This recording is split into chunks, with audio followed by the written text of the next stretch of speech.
l'église locale dans un esprit de sacrifice. Amen. Alléluia. Amen.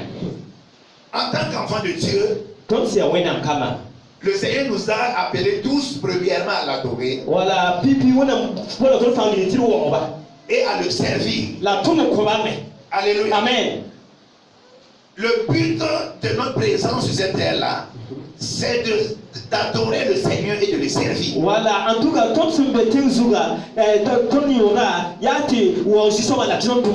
Alléluia. Amen. Sinon, après avoir donné notre vie au Seigneur Jésus, le Seigneur pouvait nous enlever. Voilà,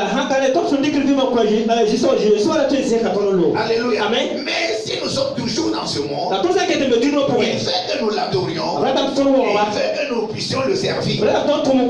Mais nous allons le servir de quelle manière qu'il puisse lui être agréable. Alléluia. Amen. C'est dans un esprit de sacrifice que nous pouvons servir agréablement le Seigneur. Alléluia.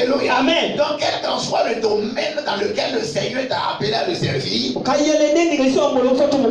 dois le faire dans un esprit de sacrifice. Alléluia. Amen. En écoutant les différentes prestations des chorales ce matin, même la prestation du groupe qui a animé ce matin, quand vous écoutez, on parle du service. Alléluia. Amen.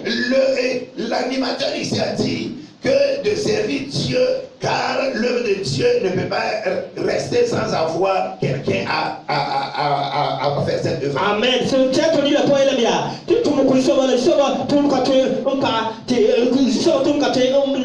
Alléluia. Amen. Les différents chorales également ont encore parlé du service de Dieu. Amen. Que nous devons le faire pendant qu'il est temps. Le faire dans la joie. Quel qu'en soit le domaine là, nous devons considérer cette œuvre-là et le faire de tout notre cœur. Parce que c'est un talent qu'il nous a donné. Et il fait que nous puissions considérer cela. Alléluia. Amen. Gloire à Jésus. Donc nous devrons savoir que ce que Dieu attend de nous, c'est un service dans un esprit de sacrifice. Voilà, tu tournes pour Alléluia. Amen. Pourquoi dans notre texte d'ouverture aujourd'hui, voilà, il est question de David. Alléluia. Amen. David, après la mort de Saül, David, avant même la mort de Saül, David avait déjà reçu cette onction d'huile-là pour être roi d'Israël. Amen. Alléluia. Amen. Donc, et à partir de ce moment-là, les persécutions ont commencé sur la vie de David. Voilà, c'est si et David était obligé à un certain moment de fuir et d'aller se réfugier dans la caverne d'Adulam. Voilà, tu vois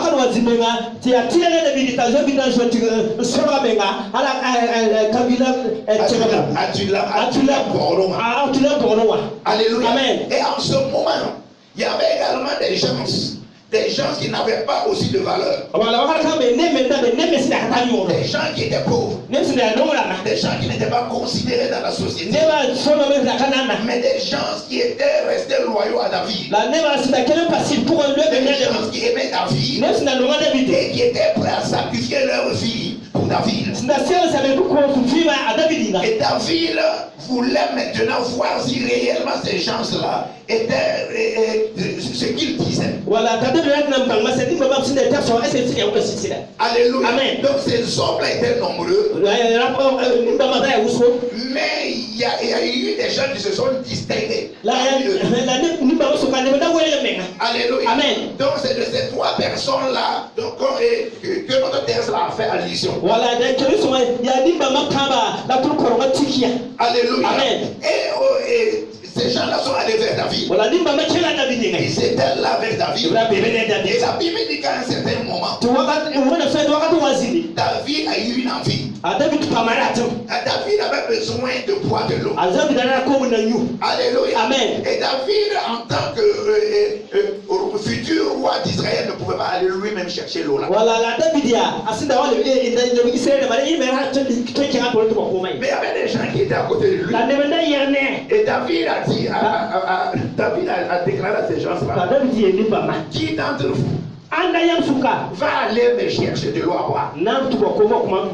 Allez me chercher de l'eau à boire. Si c'est à côté ici, il n'y a pas de problème. Mais c'était un certain lieu. L'eau du puits que David voulait boire là se trouvait à côté de Bethléem. Et maintenant, il y avait un camp des Philistins entre ce puits-là et Bethléem. Amen. La Philistins sur ça, Donc pour pouvoir avoir l'eau là, il faut traverser obligatoirement ce camp. Alors que les Philistins sont ennemis d'Israël. Comment ces gens-là vont se débrouiller pour aller chercher l'eau là, venir donner à David juste pour satisfaire son envie? Quand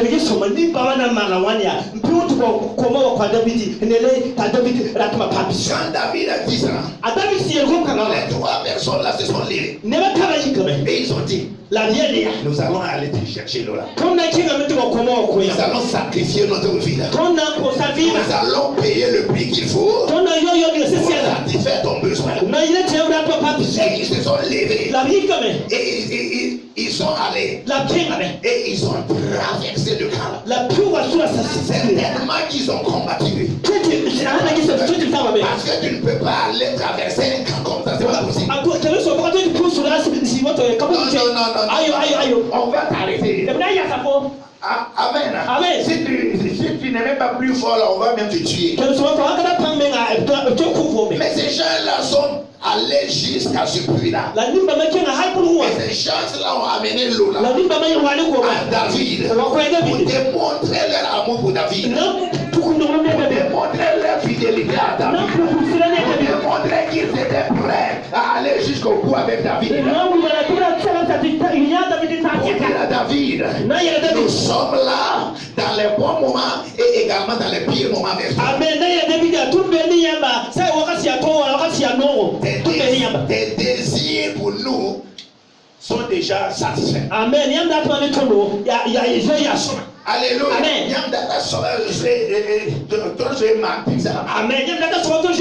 Alléluia. Amen. Donc ces gens-là sont revenus avec l'eau là.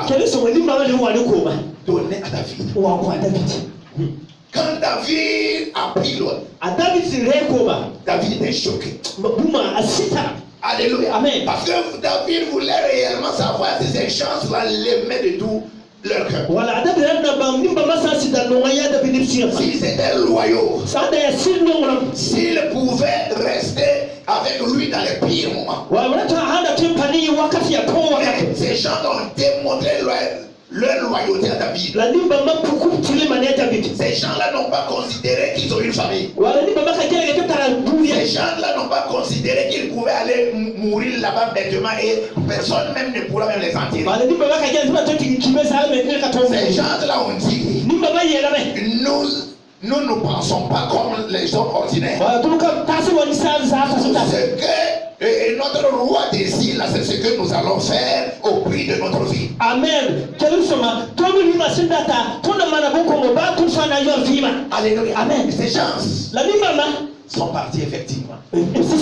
Et avec l'aide du Seigneur, ils sont revenus avec l'eau. David a pris l'eau là. David a regardé l'eau. David dit, je ne peux pas boire cette eau-là. Je ne peux pas boire cette eau-là. Cette eau-là représente le sang de ces hommes-là. Non, je ne peux pas boire leur sang. Ils se sont sacrifiés pour moi. Ils se sont donnés pour satisfaire mon désir. En buvant de cette eau-là, c'est comme si je buvais leur sang. Alors, celui-là seulement qui est digne de prendre cette eau-là, c'est toi éternel. Amen. Alléluia. Amen. David a répandu cette eau-là devant le Seigneur. Et le Seigneur a accepté également l'eau. Parce que ce n'était pas David qui avait pu accompagner ces hommes-là, mais c'était l'Éternel lui-même qui les avait accompagnés. Alléluia. Amen. Alors, donc, ces gens, ces trois personnes-là se sont démarquées ainsi par leur courage, leur dévouement. Amen. Alléluia. Amen. Et voilà, quand vous lisez la suite, vous allez voir que ces gens-là ont été élevés après par David. Amen. Ces gens qui n'étaient pas considérés sont devenus des chefs dans l'armée d'Israël. Alléluia. Amen. Parce que ces gens-là ont servi David dans un esprit de sacrifice. Amen. Gloire à Jésus. Gloire à Jésus. Le Seigneur, ce qu'il veut également de toi en tant qu'homme, ce qu'il veut de toi en tant que femme, ce qu'il veut de toi en tant que jeune, ce qu'il veut de toi en tant qu'enfant, c'est que tu le sers dans un esprit de sacrifice. Amen. Alléluia. Amen. Tout ce qu'on fait pour Dieu qui n'est pas dans un esprit de sacrifice n'est pas agréé par Dieu. Amen. Si tu es intercesseur, tu dois faire l'intercession dans un esprit de sacrifice. Amen. Si tu es chanteur, tu dois le faire dans un esprit de sacrifice. Si tu chantes dans la chorale, tu dois le faire dans un esprit de sacrifice. Si tu es leader ou si tu es dans un département, tu dois travailler là-bas dans un esprit de sacrifice. Amen. Alléluia. Amen. Si tu ne fais pas dans un esprit de sacrifice, ton service n'est pas accepté par le Seigneur. Amen.